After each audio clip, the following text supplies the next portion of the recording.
Bonjour à toutes et à tous, merci de nous retrouver pour ce nouveau numéro du Point des marchés.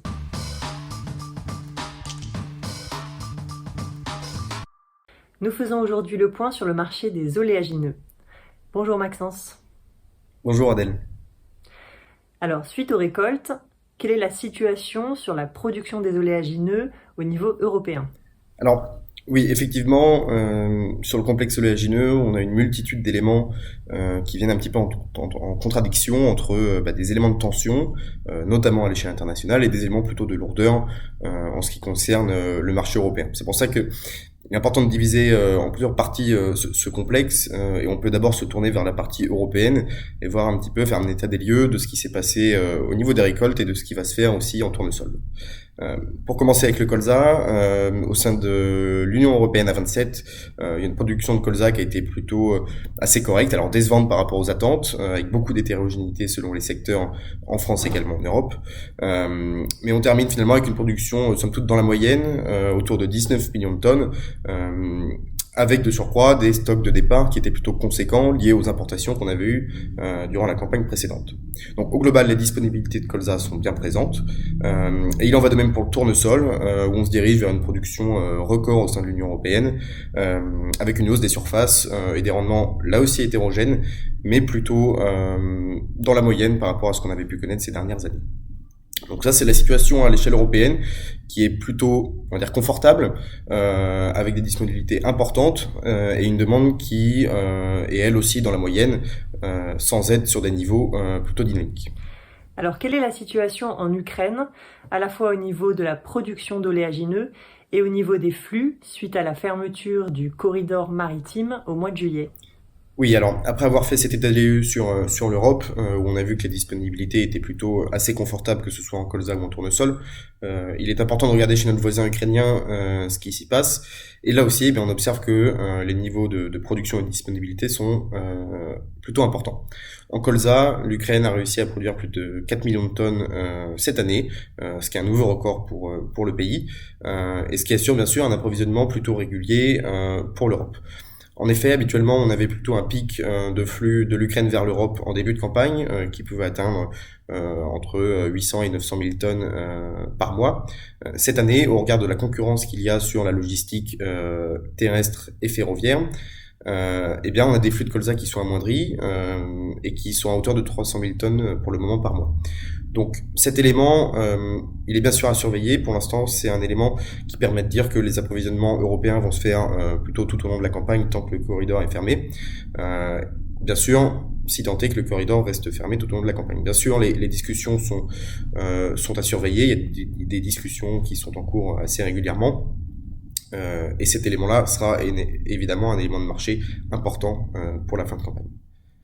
Voilà, ça c'est la situation sur le colza. Et sur le tournesol, on a également une situation très confortable avec des stocks de report qui sont importants, et également une production importante qui devrait atteindre les 14 millions de tonnes, avec des surfaces en hausse depuis l'année dernière et des rendements plutôt assez corrects. Voilà. Donc là aussi, comme en Europe, la situation en Ukraine est plutôt confortable et les disponibilités sont assez importantes. La question, bien sûr, d'ici la fin de campagne sera quel flux pour l'Ukraine, avec ou sans corridor. Et ailleurs dans le monde, quelle est la situation chez les autres grands pays producteurs d'oléagineux? Alors oui, on peut lire beaucoup de choses sur la situation ailleurs dans le monde, sur le complexe oléagineux. Il est important de se tourner vers l'Amérique du Nord notamment, et parler un petit peu de ce qui se passe du côté du Canada et du côté des États-Unis. Côté États-Unis, les conditions de culture de soja se sont améliorées durant le mois de juillet et le mois d'août, une partie du mois d'août plutôt, avec des pluies plutôt salvatrices qui ont permis de maintenir des bons potentiels de rendement. Depuis maintenant quelques semaines, la région de production de soja qui est la Corn Belt est en train de connaître des températures avoisinant les 40 degrés avec un réel déficit hydrique, et qui donc influence le rendement sur la fin de cycle avec un remplissage des gousses qui est plutôt assez moyen. Donc là, on a une situation qui est en train de se tendre aux États-Unis, où on est en train de perdre des volumes de production, dans un contexte où la situation sur le canola canadien, juste à côté au nord des États-Unis, est plutôt également assez tendue. C'est-à-dire qu'on a une sécheresse plutôt marquée durant le cycle de végétation du canola au Canada. La récolte va bientôt débuter et on s'attend à des productions bien inférieures à ce qu'on avait pu connaître ces dernières années, sur un niveau néanmoins supérieur à la catastrophe qu'on avait connue en 2021. Voilà, donc on a une situation au nord, sur le continent nord-américain qui est plutôt tendue. On peut maintenant se diriger vers l'Australie, où on a eu des estimations de production de la part d'ABAR, qui est l'Office national australien, qui estime la production de canola à 5,2 millions de tonnes. Et là aussi, on peut avoir des doutes sur l'Australie, avec El Niño qui s'intensifie désormais sur la fin de cycle également, et qui pourrait, là encore, décimer un petit peu les rendements.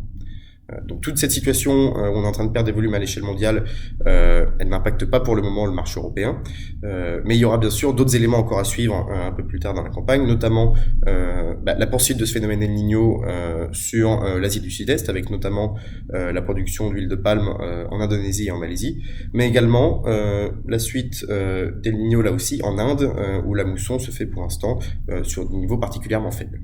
Donc voilà, on a une situation mondiale qui est plutôt en train de se tendre progressivement, qui n'impacte pas encore le marché européen, mais qui laisse la place à beaucoup d'opportunités sur la deuxième partie de campagne. Pour finir, quel est le conseil d'Agritel pour les producteurs? Alors, le conseil pour les producteurs dans ce contexte-là, il est de saisir les opportunités qui vont se présenter dans les prochaines semaines et dans les prochains mois, puisqu'on voit qu'on a un marché partagé entre une tension progressive à l'échelle mondiale, mais une lourdeur malgré tout sur le continent européen, entre les disponibilités ukrainiennes et les disponibilités européennes. Voilà. Donc le conseil, il est plutôt de saisir les opportunités qui vont se présenter durant l'hiver et de conserver bien sûr une gestion de risque adaptée en fonction de cette situation.